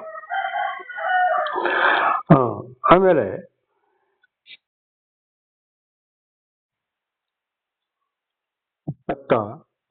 28ನೇ ವಚನ, ಧರ್ಮೋಪದೇಶಕಾಂಡ 31:28. ನಿಮ್ಮ ಕುಲಗಳ ಹಿರಿಯರನ್ನು ಅಧಿಪತಿಗಳನ್ನು ನನ್ನ ಬಳಿಗೆ ಕೂಡಿಸಿರಿ. ನಾನು ಈ ಮಾತುಗಳನ್ನು ಅವರಿಗೆ ತಿಳಿಸಿ ಅವರಿಗೆ ವಿರೋಧವಾಗಿ ಸಾಕ್ಷಿಗಳಾಗುವುದಕ್ಕೆ ಭೂಮಿ ಆಕಾಶಗಳನ್ನು ಕರೆಯುವೆನು. ದೇವರ ನಾಮಕ್ಕೆ ಸ್ತೋತ್ರ. ನೋಡಿ, ಮತ್ತು ನಿಮ್ಮ ಹಿರಿಯರನ್ನು ಕರೆಸಿ ನಾನು ಅವರಿಗೆ ಎಲ್ಲ ವಿಷಯಗಳನ್ನ ತಿಳಿಸಿ ಭೂಮಿ ಆಕಾಶಗಳನ್ನು ನಾನೇನ್ ಮಾಡಿದ್ದೇನೆ ಸಾಕ್ಷಿಗಳಾಗಿ ಕರೀತೇನೆ. ಅಂದ್ರೆ ನೀವು ದೇವರ ಮಾತನ್ನು ಮೀರಿ ಹೋದ್ರೆ ಬಹಳ ಕಷ್ಟ, ಸಂಕಟ, ದುಃಖಗಳನ್ನು ಅನುಭವಿಸಬೇಕಾಗ್ತದೆ. ದೇವರು ನನ್ನ ಮುಖಾಂತರ ನಿಮಗೆ ತಿಳಿಸಿದ ಮಾತುಗಳಿಗೆ ಕಿವಿಗೊಟ್ಟು ನಡೆದರೆ ಆಶೀರ್ವಾದ ಹೊಂದುತ್ತೀರಿ, ನಿಮ್ಮ ಸಂತತಿ ಆಶೀರ್ವಾದ ಹೊಂದುವುದು ಎಂಬುದಾಗಿ ದೇವರು ತಿಳಿಸಿದ್ದಾರೆ ಎಂಬುದಾಗಿ ಅವರಿಗೆ ಮತ್ತು ದೃಢವಾಗಿ ನಾನು ಭೂಮಿ ಆಕಾಶಗಳನ್ನು ಸಾಕ್ಷಿಗಳಾಗಿಟ್ಟು ಹೇಳ್ತಾ ಇದ್ದೇನೆ ಅಂತ ಹೇಳ್ತಾ ಇದ್ದಾನೆ. ಯಾರೋ? ಮೋಶೆ ಇಸ್ರಾಯೇಲರಿಗೆ. ಹಾಗೆ ಇವತ್ತು ನಾನು ಕೂಡ ದೇವರ ನಾಮದಲ್ಲಿ ತಿಳಿಸುವವನಾಗಿದ್ದೇನೆ. ನನ್ನ ಮುಖಾಂತರ ದೇವರು ನಿಮಗೆ ತಿಳಿಸ್ತಾರೆ. ನನ್ನ ಸಹೋದರರೇ, ಖಂಡಿತವಾಗಿಯೂ ಹಿಂದಕ್ಕೆ ಹೋಗಬೇಡಿರಿ. ಒಂದು ವೇಳೆ ಹೋದ್ರೆ ಬಹಳ ಕಷ್ಟ, ಸಂಕಟ, ದುಃಖಗಳನ್ನ ಅನುಭವಿಸಬೇಕಾಗ್ತದೆ. ಸರ್ವ ಸೃಷ್ಟಿಕರ್ತನ ದೇವರ ಪರಮಾತ್ಮನ ಭಗವಂತನು ಯೇಸು ಕ್ರಿಸ್ತನು, ಸರ್ವ ಸೃಷ್ಟಿಕರ್ತನಾದ ದೇವರು ಖಂಡಿತವಾಗಿ ಕೈ ಬಿಡ್ತಾನೆ. ದೇವರ ನಾಮಕ್ಕೆ ಸ್ತೋತ್ರವಾಗಲಿ. 29ನೇ ವಚನ, ನಾನು ಹೋದ ಮೇಲೆ ನೀವು ದ್ರೋಹಿಗಳಾಗಿ ನಾನು ಬೋಧಿಸಿದ ಮಾರ್ಗವನ್ನು ತಪ್ಪಿ ಹೋಗುವಿರೆಂದು, ಅನಂತರದಲ್ಲಿ ನೀವು ಯೆಹೋವನ ದೃಷ್ಟಿಯಲ್ಲಿ ಕೆಟ್ಟದನ್ನು ನಡೆಸಿ ದುರಾಚಾರಿಗಳಾಗಿ ಆತನನ್ನು ಕೋಪಗೊಳಿಸುವುದರಿಂದ ನಿಮಗೆ ಆಪತ್ತುಗಳು ಉಂಟಾಗುವುದೆಂದು ನಾನು ಬಲ್ಲೆ ಎಂದು ಹೇಳಿದನು. ಮತ್ತು ಕೂಡ ಅದನ್ನೇ ಎಚ್ಚರಿಸ್ತಾ ಇದ್ದಾನೆ ಮೋಶೆ. ಖಂಡಿತವಾಗಿ ನಾನು ಜೀವದಿಂದಿರುವಾಗಲೇ ಈ ರೀತಿಗೆ ನೀವು ಹೋಗ್ತಾ ಇದ್ದೀರಿ, ಮಾಡ್ತಾ ಇದ್ದೀರಿ. ಹೋದ ಮೇಲೆ ಮತ್ತು ಖಂಡಿತ ಸಂಪೂರ್ಣವಾಗಿ ಹಿಂದೆ ಹೋಗ್ತಾ ಇದ್ದೀರಿ. ದೇವರ ಕೋಪ ನಿಮ್ಮ ಮೇಲೆ ಬರ್ತದೆ. ಆತನನ್ನು ಕೋಪಕ್ಕೆ ಎಬ್ಬಿಸಿಕೊಳ್ತಾ ಇದ್ದೀರಿ. ಬಹಳ ಆಪತ್ತುಗಳಿಗೆ ನೀವು ಒಳಗಾಗಬೇಕಾಗ್ತದೆ ಅಂತೇಳಿ ಮತ್ತೆ ಮೋಶೆ ಇಸ್ರಾಯೇಲರನ್ನ ಬಹಳ ಖಂಡಿತವಾಗಿ ಎಚ್ಚರಿಸಿದ್ದಾರೆ. ಅದೇ ರೀತಿ ನಾನು ಕೂಡ ಈಗ ನಿಮ್ಮನ್ನು ಎಚ್ಚರಿಸುವನಾಗಿದ್ದೇನೆ, ಇದನ್ನು ಕೇಳುತ್ತಿರುವಂತ ನೀವು. ಯಾಕೆಂದ್ರೆ ನನ್ನ ಈ 30 ವರ್ಷ ಜೀವಿತದಲ್ಲಿ ದೇವರ ದರ್ಶನವಾದ ಮೇಲೆ, ಅದರಲ್ಲೂ ವಿಶೇಷವಾಗಿ ನನಗೆ ಸಣ್ಣ ಮಗುವಿನಿಂದ ಜ್ಞಾನ ಬೆಳೀತಾ ಬಂದಾಗ, ಇತ್ತೀಚೆಗೆ ಎಲ್ಲವನ್ನ ಯೋಚನೆ ಮಾಡ್ತಾ ಇದ್ದಾಗ, ದೇವರ ದರ್ಶನ ಆಗುವುದಕ್ಕಿಂತ ಮೊದಲು ಕೂಡ ಖಂಡಿತವಾಗಿ ಒಬ್ಬೊಬ್ಬರಿಗೆ ಬಂದಂತ ಶಿಕ್ಷೆಗಳು ನಾನಾ ತರದಲ್ಲಿ ಇದನ್ನು ಯೋಚನೆಗೆ ತಂದುಕೊಳ್ತಾ ಇದ್ದೇನೆ. ಇದು ಕೂಡ ದೇವರೊಂದು ಆಶೀರ್ವಾದ. ಅದರಲ್ಲಿ 30 ವರ್ಷದಿಂದ ಈ ಕಡೆಗೆ ದೇವರ ಮಾತನ್ನ ತಿಳಿದು ಮತ್ತು ಹಿಂದೆ ಹೋದಾಗ ಬಹಳ ಶಿಕ್ಷೆ, ದೊಡ್ಡ ಕಾಯಿಲೆಗಳು, ದುಃಖ, ಕಣ್ಣೀರು, ಸರ್ವ ನಾಶ ಆಗಿ ಹೋಗಿದ್ದಾರೆ. ಎಂತೆಂಥವರು ಶಿಕ್ಷೆಗೆ ಒಳಗಾಗಿದ್ದಾರೆ. ಆದ್ರಿಂದ ನನ್ನ ಸಹೋದರಿಯರೇ, ದೇವರು ದರ್ಶನ ಕೊಡ್ತಾ ಇರುವಾಗ, ಸತ್ಯ ಸುವಾರ್ತೆಯನ್ನ ಕೇಳ್ತಾ ಇರುವಾಗ, ಸರ್ವ ಸೃಷ್ಟಿಕರ್ತನಾದಂತ ದೇವರ ಪರಮಾತ್ಮ ಭಗವಂತನ ಮಾತನ್ನ ಗೆಳೆದು ಬಂದು ಬಳಗದವರನ್ನ ನೋಡಿಕೊಂಡು, ಮಿತ್ರರನ್ನ, ಅಣ್ಣ ತಮ್ಮದನ್ನ, ಅಕ್ಕ ತಂಗಿಯನ್ನ ಎಲ್ಲವನ್ನ ನೋಡಿಕೊಂಡು ದೇವರಿಗೆ ವಿರುದ್ಧವಾಗಿ ಖಂಡಿತವಾಗಿ ಜೀವಿಸಬೇಡಿರಿ. ದೇವರ ನಾಮಕ್ಕೆ ಸ್ತೋತ್ರವಾಗಲಿ. ಹಲ್ಲೆಲೂಯಾ. ಈಗ 32ನೇ ಅಧ್ಯಾಯ 1ರಿಂದ 43ರವರೆಗೆ ದೇವರ ನಾಮಕ್ಕೆ ಸ್ತೋತ್ರವಾಗಲಿ. ಹಾಲೆಲೂಯ. ಧರ್ಮೋಪದೇಶಕಾಂಡ 32 1ರಿಂದ 43ರವರೆಗೆ ದೇವರು ಮೋಶೆಗೆ ಹೇಳಿದ ಹಾಗೆ ಪದ್ಯ ರೂಪದಲ್ಲಿ ಇಸ್ರೇಲರಿಗೆ ದೇವರು ತಿಳಿಸಿದಂಥದ್ದು. 7ನೇ ವಚನದಿಂದ ಪ್ರಾರಂಭ ಮಾಡಿಕೊಳ್ಳೋಣ. 1ನೇ ವಚನದಿಂದಲೇ ಹೋಗೋಣ. 32:1 ಆಕಾಶಮಂಡಲವೇ ನಾನು ಹೇಳುವುದನ್ನು ಕೇಳು, ಭೂಮಂಡಲವೇ ನನ್ನ ಮಾತುಗಳಿಗೆ ಕಿವಿ ಕೊಡುವು. ದೇವರನಾಮಕ್ಕೆ ಸ್ತೋತ್ರವಾಗಲಿ. ಹಾಲೆಲೂಯ. ಯಾರು? ಮೋಶ ಹೇಳ್ತಾ ಇದ್ದಾರೆ, ಆಕಾಶಮಂಡಲವೇ ಕೇಳು, ಭೂಮಿಯ ಮಾತುಗಳಿಗೆ ಕಿವಿ ಕೊಡು. ಇದಕ್ಕೆ ನೀನೇ ಸಾಕ್ಷಿ. ಇವರಂತೂ ಮಾತು ಕೇಳುವುದಿಲ್ಲ ಅಂತಂದ್ರೆ ಕೇಳದವರಿಗೆ ಮಾತ್ರ. ನನ್ನ ಉಪದೇಶವು ಹಸಿಹುಲ್ಲಿನ ಮೇಲೆ ಮೆಲ್ಲ ಮೆಲ್ಲಗೆ ಸುರಿಯುವ ಮಳೆಯ ತುಂತುರುಗಳಂತೆ ತಣ್ಣಗಿರುವುದು. ನನ್ನ ಬೋಧನೆಯು ಮಂಜಿನಂತೆಯೂ ಕಾಯಿಪಲ್ಯಗಳ ಮೇಲೆ ಬೀಳುವ ಹದಮಳೆಯಂತೆಯೂ ಹಿತವಾಗಿರುವುದು. ದೇವರ ನಾಮಕ್ಕೆ ಸ್ತೋತ್ರವಾಗಲಿ. ಹಾಲೆಲೂಯ. ನೋಡಿ, ದೇವರ ವಾಕ್ಯ ಅಷ್ಟೊಂದು ಶಾಂತಿ, ಸಮಾಧಾನ, ಒಳ್ಳೆ ಆರೋಗ್ಯವನ್ನು ಕೊಡುವಂಥದ್ದು. ಇಬ್ಬನಿಗಿಂತಲೂ, ಹಸಿ ಹುಲ್ಲಿನಿಗಿಂತಲೂ, ತುಂತುರು ಮಳೆಗಳಿಂತಲೂ ಶಾಂತಿ ಸಮಾಧಾನ ಕೊಡುವಂಥದ್ದು ಅಂತೇಳಿ ದೇವರ ಮಾತು ಇಸ್ರೇಲರಿಗೆ ತಿಳಿಸಲ್ಪಟ್ಟಿದ್ದು. ಇದು ಕೂಡ ಇವತ್ತು ನಮ್ಮ ಜೀವಿತಕ್ಕೂ ಕೂಡ ಇದುವೇ ಆಗಿದೆ. ಅಂದರೆ ದೇವರ ಮಾತನ್ನ ಕೇಳಿ ನಡೆದ್ರೆ ಶಾಂತಿ, ಸಮಾಧಾನ, ಆರೋಗ್ಯ, ಗಂಡ ಹೆಂಡತಿ ಮಕ್ಕಳು ಎಲ್ಲ ರೀತಿಯಲ್ಲಿ ಅವರ ಕೆಲಸ ಕಾರ್ಯ ಉದ್ಯೋಗಗಳು ದೇವರ ಪ್ರೀತಿಯಲ್ಲಿ ಆಶೀರ್ವದಿಸಲ್ಪಡುವುದು, ಪ್ರಾಣಿ ಪಕ್ಷಿಗಳನ್ನು ಅಂತ. ಆದ್ರಿಂದ ನನ್ನ ಮಾತನ್ನ ಕೇಳಿ ನಡೆಯಿರಿ ಅಂತ ಇದರ ಅರ್ಥವಾಗಿದೆ. 3ನೇ ವಚನ ಯೆಹೋವನ ನಾಮ ಮಹತ್ವವನ್ನು ಪ್ರಕಟಿಸುವೆನು, ನಮ್ಮ ದೇವರನ್ನು ಮಹಾ ಮಹಿಮೆಯುಳ್ಳವರೆಂದು ಕೊಂಡಾಡಿರಿ. ದೇವರ ಮಹತ್ವವನ್ನು ತಿಳಿಸ್ತಾ ಇದ್ದೇನೆ. ದೇವರನ್ನೇ ಕೊಂಡಾಡಿ ಹೊರತು ಬೇರೆ ದೇವರ ಹೆಸರು ಹೇಳಿಕೊಂಡು ಬರುವಂತ ಮನುಷ್ಯರನ್ನು, ವಿಗ್ರಹಗಳನ್ನು, ನಾನಾ ರೀತಿ ಲೋಕದ ವಿಷಯವನ್ನು ಕೊಂಡಾಡಬೇಡಿ ಅಂತ. 4 ನಮಗೆ ಶರಣನಾದ ದೇವರು ಮಾಡುವ ಕಾರ್ಯದಲ್ಲಿ ಯಾವ ಕುಂದೂ ಇಲ್ಲ. ಆತನು ನಡೆಸುವುದೆಲ್ಲ ನ್ಯಾಯ. ಆತನು ನಿರ್ವಂಚಕನಾದ ನಂಬಿಗಸ್ತನಾದ ದೇವರು, ನೀತಿಯುಳ್ಳವನು, ಯಥಾರ್ಥನು ಆಗಿದ್ದಾನೆ. ದೇವರು ಖಂಡಿತವಾಗಿ ಯಾರಿಗೂ ಕೆಟ್ಟದ್ದು ಬಯಸುವುದಿಲ್ಲ. ಕೆಟ್ಟ ರೀತಿಯಲ್ಲಿ ಹೋದಾಗ ಹಿರಿಯರ ಮೂಲಕವೋ ಅವರ ಮೂಲಕವೋ ಇವತ್ತು ಬಂದಂತ ಪಾಪಗಳನ್ನ ದರ್ಶನ ಕೊಟ್ಟು ತಪ್ಪಿಸೋನಾಗಿದ್ದಾನೆ. ಪಾಪಗಳಿಂದ ಬಿಡುಗಡೆ ಮಾಡೋನು ಆಗಿದ್ದಾನೆ.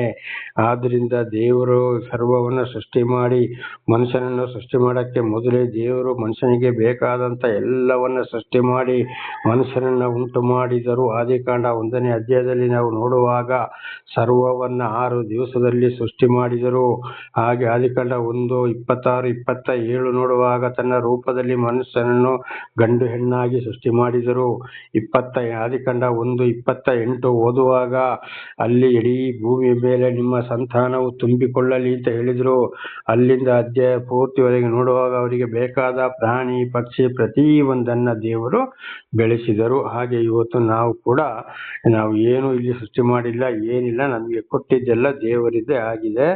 ಆದರೆ ದೇವರು ನಮಗೆ ದರ್ಶನ ಕೊಟ್ಟು ನಡೆಸಿದ ಮೇಲೆ ಮತ್ತೆ ತಿರುಗಿ ನಾವು ಲೋಕದ ಕಡೆಗೆ ಹೋಗ್ತೇವೆ. ಅಲ್ಲಿ ಬಹಳ ಕಷ್ಟ, ಸಂಕಟ, ದುಃಖಗಳನ್ನು ಅನುಭವಿಸ್ತೇವೆ. ದೇವರ ಪ್ರೀತಿ ಇಲ್ಲದೆ ಯಾರು ಶಾಂತಿ ಸಮಾಧಾನದಲ್ಲಿ ಜೀವಿಸಲು ಸಾಧ್ಯವಿಲ್ಲ. 5 ಆದರೆ ಅವರು ದ್ರೋಹಿಗಳೇ, ಮಕ್ಕಳಲ್ಲ, ಇದು ಅವರ ದೋಷವು. ಅವರು ವಕ್ರ ಬುದ್ಧಿಯುಳ್ಳ ಮೂರ್ಖ ಜಾತಿಯವರು. ಆದರೆ ಅವರು ದ್ರೋಹಿಗಳೇ, ಯಾಕೆಂದ್ರೆ ದೇವರ ಮಾತನ್ನ ಕೇಳಲಿಲ್ಲ, ದೇವರ ಮಕ್ಕಳಾಗ ಆಗ್ಲಿಲ್ಲ ಅವರು.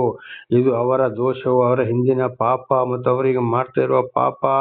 ಅವರೊಂದು ಮೂರ್ಖ ಜಾತಿಯವರು, ವಕ್ರ ಬುದ್ಧಿ, ಕೆಟ್ಟ ಬುದ್ಧಿ. ಆದ್ರಿಂದ ದೇವರ ಆಶೀರ್ವಾದವನ್ನು ಪಡೆದುಕೊಳ್ಳಲು ಸಾಧ್ಯವಿಲ್ಲ. 6 ದುರಾಚಾರಿಗಳಿರ, ಅವಿವೇಕಿಗಳಿರ, ಯೆಹೋವನ ವಿಷಯದಲ್ಲಿ ಈ ರೀತಿಯಾಗಿ ನಡೆಯಬಹುದೇ? ಆತನು ನಿಮ್ಮನ್ನು ಸೃಷ್ಟಿಸಿದ ತಂದೆಯಲ್ಲವೇ? ನಿಮ್ಮನ್ನು ಜನಾಂಗವನ್ನಾಗಿ ಮಾಡಿ ಸ್ಥಾಪಿಸಿದನಲ್ಲವೇ? ದೇವರ ಸ್ತೋತ್ರವಾಗಲಿ. ನೋಡಿ, ನಮ್ಮನ್ನು ಸೃಷ್ಟಿ ಮಾಡಿ ನಮಗೆ ಬೇಕಾಗಿದ್ದ ಎಲ್ಲವನ್ನ ಕೊಟ್ಟು ನಡೆಸ್ತಾ ಹೋದಾಗ, ತಿಳಿಯದಿದ್ದಾಗ ಇತರರ ಮೂಲಕ, ದೇವರು ಆರಿಸಿಕೊಂಡವರ ಮೂಲಕ ನಮಗೆ ದೇವರ ವಾಕ್ಯವನ್ನ ತಿಳಿಸಿ ಪಾಪಗಳಿಂದ ಬಿಡುಗಡೆ ಮಾಡಿ ನಡೆಸ್ತಾ ಇರುವಾಗ ಮತ್ತೆ ನಾವು ದೇವರಿಗೆ ವಿರುದ್ಧವಾಗಿ, ದೇವರ ಮಾತಿಗೆ ವಿರುದ್ಧವಾಗಿ ನಡೆಯಬಹುದಾ? ಇಲ್ಲ. ನಮ್ಮನ್ನು ಸೃಷ್ಟಿಸಿದ ತಂದೆ ಅಂದ್ರೆ ಆದಿ ನಮ್ಮ ತಂದೆ ತಾಯಿಯನ್ನು ದೇವರೇ ಸೃಷ್ಟಿ ಮಾಡಿದ್ರು. ಈಗ ಹೇಳಿದಾಗೆ ಆದಿಕಾಂಡ 1:28 ನೋಡುವಾಗ ಆಶೀರ್ವಾದ ಮಾಡಿದ್ರು. ನೀವು ಇಡೀ ಭೂಲೋಕದಲ್ಲಿ ನಿಮ್ಮ ಸಂತಾನ ತುಂಬಿಕೊಳ್ಳಿರಿ ಅಂತೇಳಿ. ಆ ಒಂದು ತಂದೆ ತಾಯಿಯ ಸಂತಾನವಾಗಿದ್ದೇವೆ ಇವತ್ತು ನಾವು. ಇಡೀ ಭೂಲೋಕದಲ್ಲಿರುವ ಎಷ್ಟು ಕೋಟಿ ಜನಸಂಖ್ಯೆ, ದೇವರ ನಾಮಕ್ಕೆ ಸ್ತೋತ್ರ ಆಗಿದ್ದಿಲ್ಲ. ಯಾರ ಸಾಧ್ಯ ಆಯಿತು? ಯಾರ ಆಶೀರ್ವಾದ, ಯಾರ ಪ್ರೀತಿ? ದೇವರ ಆಶೀರ್ವಾದ. ನಮಗೆ ಬೇಕಾಗಿರೋದು ಎಲ್ಲವನ್ನು ಮೊದಲೇ ಸೃಷ್ಟಿ ಮಾಡಿ ಇಟ್ಟ. ಹೀಗಿರುವಾಗ ನಾವು ದೇವರನ್ನು ಮರೆತು ದೇವರ ವಾಕ್ಯಕ್ಕೆ ಅವಿಧೇಯರಾಗಿ ನಡೆದು ಲೋಕದ ವಿಷಯದಲ್ಲಿ ಹೋದ್ರೆ ಬಹಳ ಕಷ್ಟ, ಸಂಕಟ, ದುಃಖಗಳನ್ನ ಸಹಿಸಿಕೊಳ್ಬೇಕಾಗ್ತದೆ ಅಂತೇಳಿ ಮೋಶೆಯ ಮುಖಾಂತರ ದೇವರು ಇಸ್ರೇಲರಿಗೆ ತಿಳಿಸಿದ್ರು. ಹಾಗೆ ಇದನ್ನು ಇವತ್ತು ನಮಗೆ ದೇವರು ಆರಿಸಿಕೊಂಡವರ ಮುಖಾಂತರ ಖಡಾಖಂಡಿತವಾಗಿ ತಿಳಿಸುವವರಾಗಿದ್ದಾರೆ. ದೇವರ ನಾಮಕ್ಕೆ ಸ್ತೋತ್ರವಾಗಲಿ. 7ನೇ ವಚನ, ಪೂರ್ವಕಾಲವನ್ನು ನೆನಪಿಗೆ ತಂದುಕೊಳ್ಳಿರಿ, ದೇವರ ಪೂರ್ವಿಕರ ಚರಿತ್ರೆಯನ್ನು ಆಲೋಚಿಸಿರಿ. ನಿಮ್ಮ ನಿಮ್ಮ ತಂದೆಗಳನ್ನು ವಿಚಾರಿಸಿದರೆ ಅವರು ತಿಳಿಸುವರು, ಹಿರಿಯರನ್ನು ಕೇಳಿದರೆ ಅವರು ವಿವರಿಸುವರು. ಹೇಗೆಂದರೆ, ದೇವರ ನಾಮಕ್ಕೆ ಸ್ತೋತ್ರವಾಗಲಿ. ಇವತ್ತು ಗೊತ್ತಿಲ್ಲದ ಮಕ್ಕಳು ಇರ್ಬೋದು, ಅಥವಾ ಯವನಸ್ಥರು ಇರ್ಬೋದು, ಮಧ್ಯಪ್ರಾಯದವರು ಇರ್ಬೋದು. ಆವಾಗ ಸಂಪೂರ್ಣವಾಗಿ ಗೊತ್ತಿಲ್ಲದ ಹೋದರೆ ತಿಳಿದ ಹಿರಿಯರನ್ನ ವಿಚಾರಿಸಿಕೊಳ್ಳಬೇಕು. ಅವರು ಎಲ್ಲವನ್ನ ತಿಳಿಪಡಿಸ್ತಾ ಇರ್ತಾರೆ, ವಿವರಿಸಬಹುದು ನಿಮಗೆ. ಅದನ್ನು ನೆನಪಿಗೆ ತಂದುಕೊಂಡು ದೇವರನ್ನೇ ಹಿಂಬಾಲಿಸಬೇಕು. ಅಥವಾ ಹಿರಿಯರು ಹೇಳುವಾಗ ಅಲ್ಲಿ ಚೆನ್ನಾಗಿ ತಿಳಿದವರು, ದೇವರಿಂದ ಆಯ್ಕೆಯಾದಂಥ ಸತ್ಯ ಸುವಾರ್ತಿಕರನ್ನ ಕೇಳಿದರೆ, ತಿಳಿದುಕೊಂಡಾಗ ಅಲ್ಲಿ ದೇವರು ದೇವರ ವಿಷಯವನ್ನ ತಿಳಿಸ್ತಾರೆ ಅಂತ ಇದರ ಅರ್ಥ. ಹೇಗೆಂದರೆ, ಪರಾತ್ಪರಣದ ದೇವರು ಜನಾಂಗಗಳನ್ನು ಬೇರೆ ಬೇರೆ ಮಾಡಿ ಅವರವರಿಗೆ ಸ್ವದೇಶಗಳನ್ನು ನೇಮಿಸಿಕೊಟ್ಟಾಗ ಇಸ್ರೇಲರ ಸಂಖ್ಯೆಗೆ ತಕ್ಕಂತೆ ಆಯಾ ಜನಾಂಗಕ್ಕೆ ಒಂದೊಂದು ಪ್ರದೇಶವನ್ನು ಗೊತ್ತು ಮಾಡಿದ್ದು. ನೋಡಿ, ದೇವರ ನಾಮಕ್ಕೆ ಸ್ತೋತ್ರವಾಗಲಿ. ಇಸ್ರೇಲರಿಗೆ ಅವರನ್ನ ಐಗುಪ್ತ ದೇಶದಿಂದ ಬಿಡುಗಡೆ ಮಾಡಿಕೊಂಡು ಬಂದು ಅವರನ್ನ ಕಾನಾನ್ ದೇಶದಲ್ಲಿ ನಿಮಗಿಂತ ಸ್ಥಳ, ನಿಮಗಿಂತ ಸ್ಥಳ, ನಿಮಗಿಂತ ಸ್ಥಳ ಅಂತೇಳಿ ಒಂದೊಂದು ಕುಲಕ್ಕೆ, ಅಂದರೆ ಯಾಕೋಬನ 12 ಮಕ್ಕಳ ಒಂದೊಂದು ಕುಟುಂಬಕ್ಕೆ ಬೇರೆ ಬೇರೆ ಬೇರೆ ಬೇರೆಯಾಗಿ ಆಸ್ತಿಯನ್ನ ಕೊಟ್ಟರು, ದೇವರು ಕೊಡಿಸಿದರು. ಹಾಗೆ ಇವತ್ತು ನಮ್ಮನ್ನು ಕೂಡ ಅನೇಕ ಕಷ್ಟ, ಸಂಕಟ, ದುಃಖಗಳ ಪ್ರಾಪಂಚಿಕ ವಿಷಯದಿಂದ, ಮರಣದಿಂದಲೂ, ನಾನಾ ದಿಂದಲೂ ನಮ್ಮನ್ನು ತಪ್ಪಿಸಿ ಕಾಪಾಡಿದ ಮೇಲೆ ದೇವರು ಒಳ್ಳೆ ಸ್ಥಾನದಲ್ಲಿ ನಾವು ಇದ್ದೇವೆ, ಜೀವಿಸುವುದಾದರೆ ಅದು ದೇವರು ನಮಗೆ ಕೊಟ್ಟಂತ ಸ್ಥಳವಾಗಿದೆ. ಇದನ್ನು ನಾವು ನೆನಪಿಗೆ ಬಹಳ ಚೆನ್ನಾಗಿ ತಂದುಕೊಳ್ಳಬೇಕು. ದೇವರ ಮಾತಿಗೆ ಅವಿಧೇಯರಾಗಿ ಹೋದ್ರೆ, ಎಲ್ಲಿ ಹೋದ್ರು, ಏನ್ ಮಾಡಿದ್ರು, ಎಂತ ಮನೆ ಕಟ್ಟಿದ್ರು, ಸ್ವಂತಕ್ಕೆ ಹೋದ್ರು, ದೇವರನ್ನು ಮರೆತು ಪುನಃ ವಿಗ್ರಹಾರಾಧನೆಗೆ ಹೋದ್ರು, ಎಷ್ಟೇ ಆದ್ರೂ ಕೂಡ ಶಾಂತಿ, ಸಮಾಧಾನ, ಆರೋಗ್ಯ ಸಿಕ್ಕುವುದಿಲ್ಲ. ಬಹಳ ಕಷ್ಟ, ಸಂಕಟ, ದುಃಖಗಳನ್ನ ಪಡಿಬೇಕಾಗ್ತದೆ. ಇದು ಹಿಂದೆ ಕೂಡ ನಾವು ತಿಳ್ಕೊಂಡಿದ್ದೇವೆ. ಆಮೇಲೆ ಬರುವಂತದ್ದು ದೊಡ್ಡ ಕಷ್ಟ, ಹಿಂದಿನ ಪರಿಸ್ಥಿತಿಗಿಂತಲೂ ಕೆಟ್ಟ ಪರಿಸ್ಥಿತಿ ಬರಬಹುದು ಎಂಬುದಾಗಿ ಹಿಂದೆ ಕೂಡ ನಾವು ತಿಳಿದುಕೊಂಡಿದ್ದೇವೆ. 9ನೇ ವಚನ, ಇಸ್ರೇಲರು ಮಾತ್ರ ಯೆಹೋವನ ಸ್ವಂತ ಜನರಾದದ್ದು, ಯಾಕೋಬ ವಂಶಸ್ಥರು ಆತನಿಗೆ ಸಕ್ರಿಯ ಪ್ರಜೆಯಾದದ್ದು. ನೋಡಿ, ಎಷ್ಟೋ ಜನಗಳಲ್ಲಿ ಇಸ್ರೇಲರನ್ನು ಮಾತ್ರ, ಇಡೀ ಲೋಕದಲ್ಲಿ ಇಸ್ರೇಲರನ್ನು ಮಾತ್ರ ದೇವರು ಆರಿಸಿಕೊಂಡರು, ಅವರನ್ನು ಮಾತ್ರ ಸ್ವಂತ ಜನವಾಗಿ ಮಾಡಿಕೊಂಡರು. ಹಾಗೆ ಇವತ್ತು ಇಡೀ ಭೂಲೋಕದಲ್ಲಿ ನಮ್ಮನ್ನು ಮಾತ್ರ ದೇವರು ಕೆಲವರಿಗೆ ಮಾತ್ರ ಬೆರಳೆಣಿಕೆಯಷ್ಟು ಮಂದಿಗೆ ಮಾತ್ರ ದರ್ಶನ ಕೊಟ್ಟು ಸತ್ಯ ಸುವಾರ್ತೆಯನ್ನು ತಿಳಿಸುವುದು ದೇವರ ಒಂದು ಪ್ರೀತಿ. ಅಂಥವರು ಮಾತ್ರ ದೇವರಿಗೆ ಒಂದು ಪ್ರೀತಿ, ಅವರು ಮಾತ್ರ ದೇವರಿಗೆ ಮಕ್ಕಳು, ಪ್ರಜೆಗಳು ಆಗಿರಲು ಸಾಧ್ಯ. ಅದಕ್ಕೆ ಮತ್ತಾಯ 7:21 ಹೇಳಿದ್ದು, ಸ್ವಾಮಿ ಅಣ್ಣವರೆಲ್ಲರೂ ಪರಲೋಕಕ್ಕೆ ಹೋಗುವುದಿಲ್ಲ, ತಂದೆಯಾದ ದೇವರ ಚಿತ್ತವನ್ನು ನೆರವೇರಿಸುವವರು ಮಾತ್ರ ಪರಲೋಕಕ್ಕೆ ಹೋಗ್ತಾರೆ ಅಂತ ಹೇಳಿದ್ದು ಇದಕ್ಕೆ. ಅದಕ್ಕೆ ಅಪೊಸ್ತಲನಾದ ಪೌಲರು ಕೂಡ ಹೇಳಿದ್ದು, ಕ್ರೈಸ್ತರು ಅಂತ ಹೇಳಿದವರೆಲ್ಲ ಕ್ರೈಸ್ತರಲ್ಲ, ಯಹೂದ್ಯರು ಅಂತ ಹೇಳಿದವರೆಲ್ಲ ಯಹೂದ್ಯರು ಅಲ್ಲ. ಹಾಗೆ ಸಭೆಗೆ ಹೋದವರು, ಪ್ರಾರ್ಥನೆ ಮಾಡೋರು, ದಾನ ಧರ್ಮ ಮಾಡಿದವರು ಅವರೆಲ್ಲ ದೇವರ ಮಕ್ಕಳಾಗಲು ಸಾಧ್ಯವಿಲ್ಲ. ದೇವರ ಚಿತ್ತಾನುಸಾರ ವಾಕ್ಯಕ್ಕೆ ಯಾರು ವಿಧೇಯರಾಗಿ ಜೀವಿಸ್ತಾರೋ ಅವರೇ ದೇವರಿಗೆ ಪ್ರಜೆಯಾಗಿರುವರು, ಅಂಥವರೇ ದೇವರಿಗೆ ಮಕ್ಕಳಾಗಿರ್ತಾರೆ, ಅಂಥವರಿಗೆ ಮಾತ್ರ ದೇವರು ದೇವರಾಗಿರ್ತಾರೆ. ದೇವರ ನಾಮಕ್ಕೆ ಸ್ತೋತ್ರವಾಗಲಿ. ಹಾಗೆ ದೇವರು ಕೆಲವರನ್ನು ಮಾತ್ರ ಆರಿಸಿಕೊಳ್ತಾರೆ ಹೊರತು ಎಲ್ಲವರನ್ನ ಆರಿಸಿಕೊಳ್ಳುವುದಿಲ್ಲ. 10, ಆತನು ಅವರನ್ನು ಶೂನ್ಯವು ಭಯಂಕರವಾಗಿರುವ ಮರಳುಕಾಡಿನಲ್ಲಿ ಕಂಡು ಪರಾಂಬರಿಸಿ ಪ್ರೀತಿಯಿಂದ ಆವರಿಸಿಕೊಂಡು ಕಣ್ಣುಗುಡ್ಡಿನಂತೆ ಕಾಪಾಡಿದ್ದು. ನೋಡಿ, ಕೆಂಪು ಸಮುದ್ರ ದಾಟಿಸಿದ ಮೇಲೆ ಕಾನಾನ್ ದೇಶಕ್ಕೆ ಅವರು ಬರಬೇಕಾದ್ರೆ ಬರೀ ಮರಳುಗಾಡು, ಮೇಲಿನಿಂದ ಬಿಸಿಲು, ಮೇಲೆ ಮರಳಿನ ಮೇಲೆ ನಡೆಯುವಾಗ ಎಷ್ಟು ಬಿಸಿ ಇರುತ್ತೆ ಅಂತ ಎಲ್ರಿಗೂ ಗೊತ್ತಿದೆ. ಆದ್ರೂ ಅವರು ತಪ್ಪು ಮಾಡಿದ್ರು. ಆದ್ರೂ ಮೋಶೆ ಮುಖಾಂತರ ತಿಳಿಸಿದ್ರು ಅವರಿಗೆ ಏನು ತೊಂದರೆ ಆಗದಾಗೆ ಅಂತ ಶಿಕ್ಷೆ ಕೊಟ್ಟರು. ಊಟಕ್ಕೆ, ಬಟ್ಟೆಗೂ, ಆರೋಗ್ಯಕ್ಕೂ ಏನು ತೊಂದರೆ ಆಗದ ಹಾಗೆ ಅಗ್ನಿಸ್ತಂಭ, ಮೇಘಸ್ತಂಭ ಅಂದ್ರೆ ರಾತ್ರಿ ಹೊತ್ತಿಗೆ ಬೆಳಕಾಗಿ, ಹಗಲಿನಲ್ಲಿ ಮೋಡದ ಅಂದ್ರೆ ಮೇಘಸ್ತಂಭ, ಮೋಡ, ಶಾಂತಿ, ಸಮಾಧಾನ, ನೆರಳನ್ನ ವರಗಳನ್ನು ಕೊಟ್ಟು ಅವರನ್ನು ನಡೆಸ್ತಾ ಬಂದರು. ಅವರ ಕಾಲು ಕೂಡ ಬಾತು ಹೋಗಲಿಲ್ಲ. ಆದರೂ ಅವರು ಕಡೆಗೆ ಏನಾದರೂ ಸೀನಾಯಿ ಬೆಟ್ಟಕ್ಕೆ ದೇವರ ಬಳಿಗೆ ಹೋದಾಗ ಅವರು ವಿಗ್ರಹಾರಾಧನೆಗೆ ಹೋದರು. ಆರೋನೊಂದಿಗೆ ಜಗಳ ಮಾಡಿ ದೇವರನ್ನು ಕೋಪಕ್ಕೆ ಎಬ್ಬಿಸಿದ್ರು. ಆದ್ರಿಂದ ನೋಡಿ, ನಾನಾ ಥರದ ಶಿಕ್ಷೆಯನ್ನು ಅನುಭವಿಸಿದ್ರು. ಘೋರ ಗುಣವಾಗದ ಕಾಯಿಲೆಗಳು, ಹಾವಿನಿಂದ ಕಚ್ಚಿಸಿ ಹೋದ್ರು, ಬೆಂಕಿಯಿಂದ ಸುಡಿಸಿಕೊಂಡ್ರು, ಭೂಮಿ ಬಾಯಿ ತೆರೆದು ಬಹಳ ಜನರನ್ನ ನುಂಗಿಬಿಟ್ರು, ಶತ್ರುಗಳ ಕೈಯಿಂದ ಕೊಲೆಯಾದರು.